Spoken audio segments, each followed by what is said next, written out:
right, nagbabalik po ang labanang ito ng Formula Shell at ang Barangay Ginebra. Game 1 ng kanilang best of 5 series.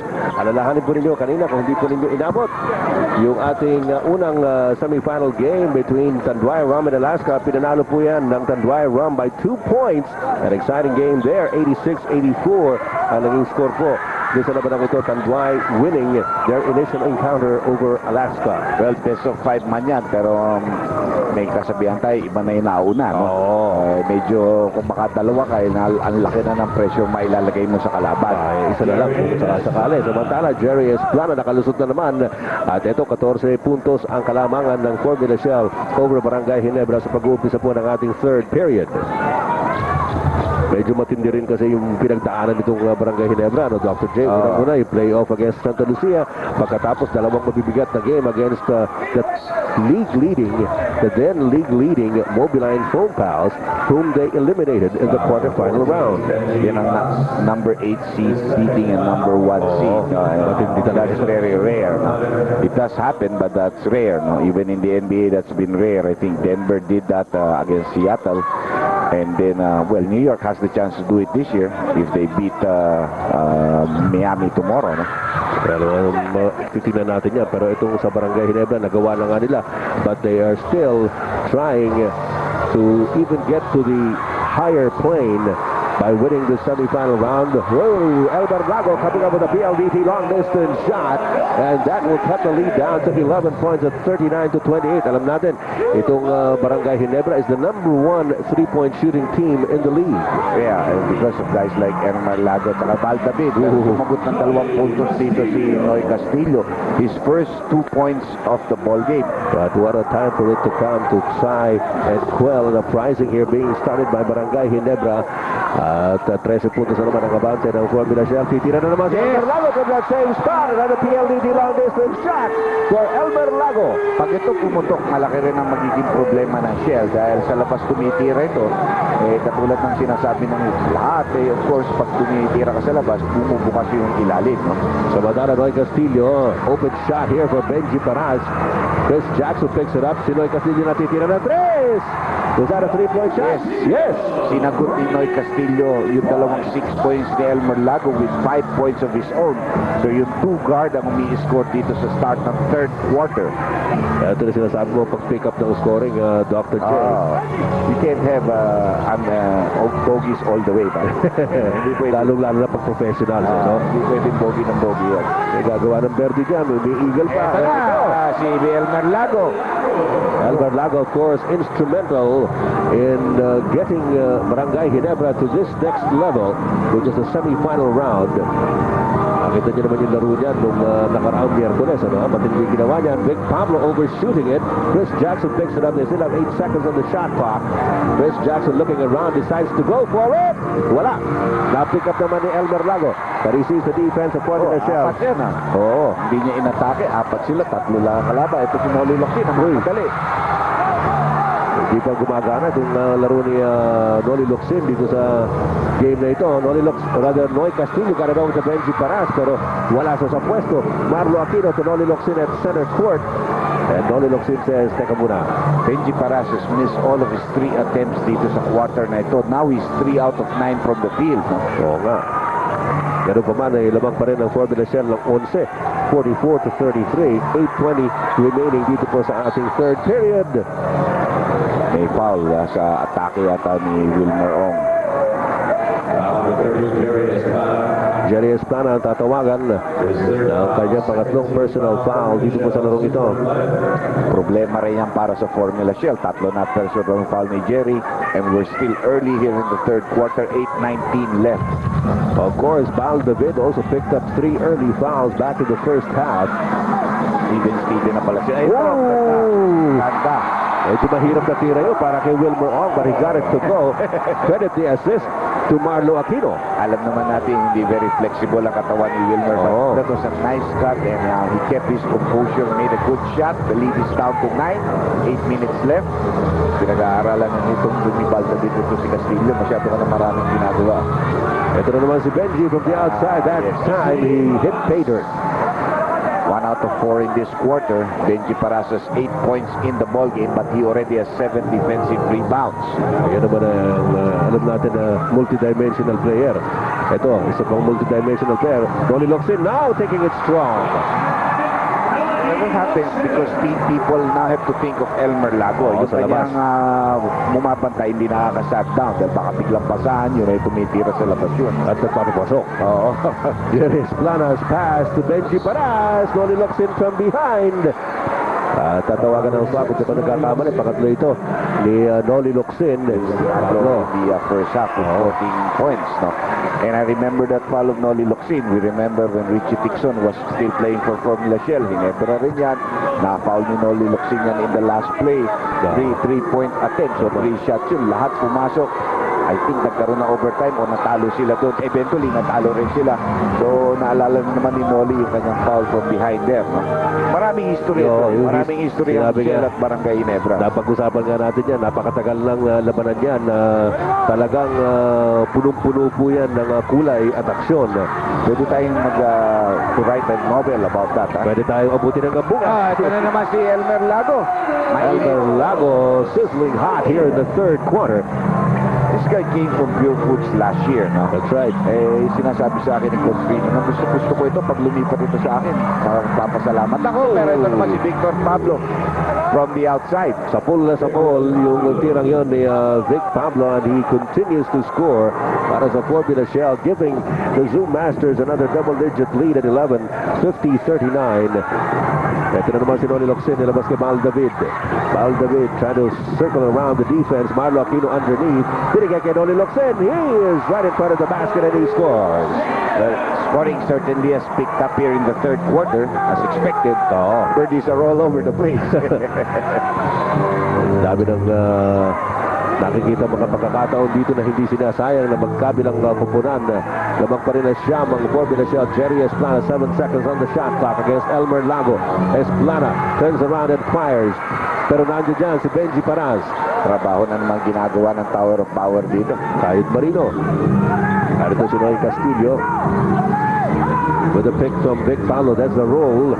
Pablo puts it up. Ayan na naman. Vic Pablo shooting from the outside.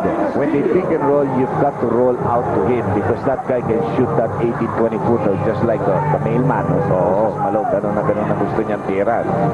Alam natin yan si Vic Pablo slowly developed his talents here in the PBA.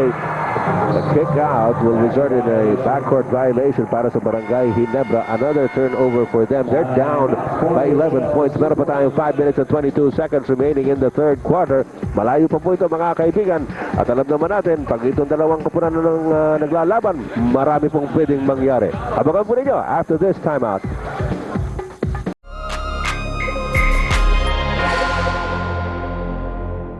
Castillo just missed on a jump shot, but Formula Shell is still on top by 11, 52-41. Meron pa tayong 4 minutes and 56 seconds remaining in the third period. Noli Locsin inside in heavy traffic. At meron pito tayo narinig.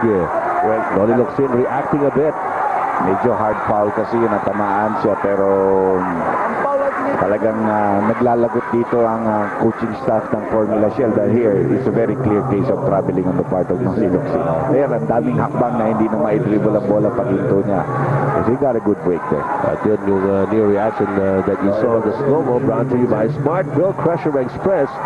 Get it, use it everywhere.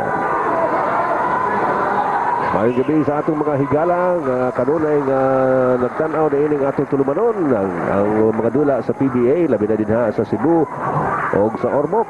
Anaa ang PBA si karong Mayo piliabot na 26 sa Mayo. Tuwata dito. Unsang first game o pangalawang game ng ating finals. Pwedeng first game, pwedeng second game. Depende.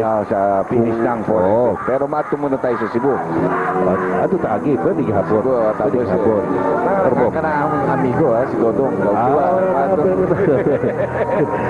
Okay kayo. Vic Pablo ay tuloy-tuloy. Si Victor the Conqueror. 20 points already in the ball game for Victor Pablo, but only 1 rebound. No? But he's been scoring heavily for Formula Shell here.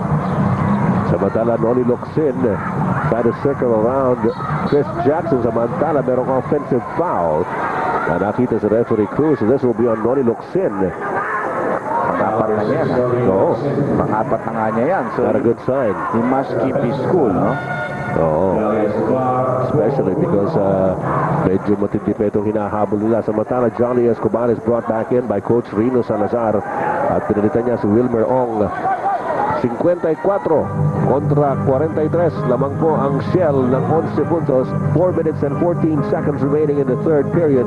Vic Pablo nakatingin kay Jerry Esplana. Pinapostehan si Elmer Lago. Esplana hindi makapasok. Nakita si Benji Paras. Drop off pass to Chris Jackson. Great play by Formula Shell. Well, parang ilan lang ang plays ng Formula Shell. Post up Jerry Esplana, expect the double team, kick out the ball, make that extra pass, get a layup or a nice jump shot. At kaya naman labot na naman sila ng 13 puntos. Ayun na naman si Elmer Lago pero hindi pumasok ang tira. Benji Paras gets to the rebound. Binigay kay Jerry Esplana. Esplana looking around. Binigay kay Benji. Benji inside to Esplana. Esplana sabi niya ayoko nandiyan si Marlo. Ano ko, loko? Ano ka, siniswerte? Malunok ko pa yung bola. Pero sinasabi natin, matalino tao yan. Jerry Esplana tried to take it against Nice Elmer block. Lago. Good block by Elmer Lago. Here's Noni Locsin. Pero nakababa si Vic Pablo at si Chris Jackson. Noni Locsin, naku! Offensive foul na naman yan. Panlima.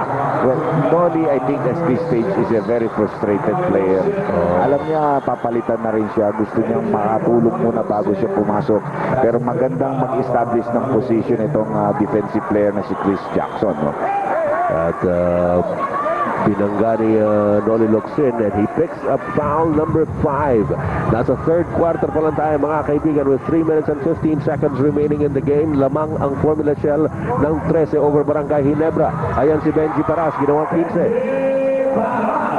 Talagang umuusok dito mga tira ng Formula Shell. No? They shot very well from the field in the first half, 46%. Pero nag-improve pa ito sigurado dito sa third quarter.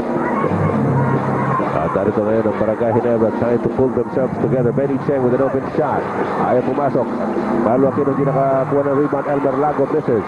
Narito si Benji Paras. Nakita si Noy Castillo up ahead. Benny Cheng trying to go after. Tuloy-tuloy si Noy Castillo into 17-point lead now by Formula Shell. 60-43 at tatawag ng timeout si Coach Rino Salazar ng Barangay Ginebra.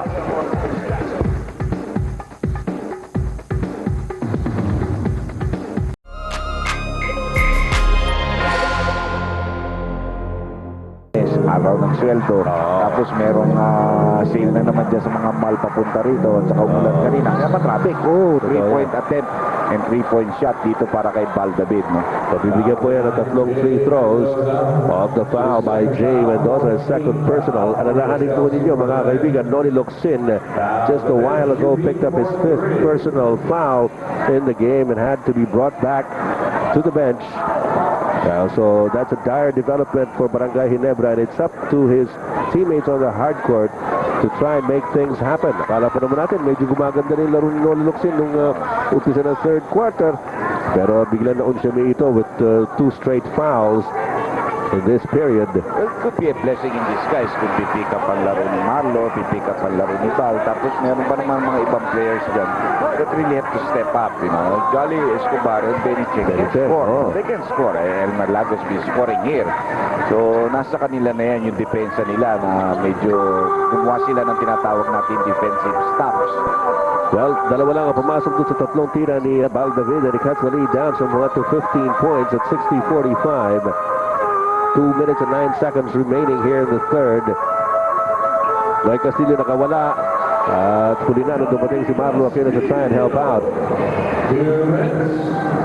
So this is na naman ang kabante ng Formula Shell here in the third quarter. This matches their biggest lead of the ball game. Marlo Aquino at low post. Very nice hook. Yun ang pinagagagawa ni Marlo Aquino ng first quarter, Dr. J. But so far, he has not been given the opportunity by the defense of Formula Shell to do that. Hindi masyado nakakahawak ng bola. That's very true. Marlo, however, still continues to play very well offensively. 15 na nagagawa niya rito. At ito si Benji Paras, naghahanap ng papasahan. Jerry Esplana trying to shake off Elmer Lago. 4 seconds on the shot clock. Jay Mendoza will have to put it up. His jump shot does not go. Val David recovers the loose ball. Tuloy-tuloy si Val David sa front court. Cross court pass to Elmer Lago. Libre. 3-point shot is good.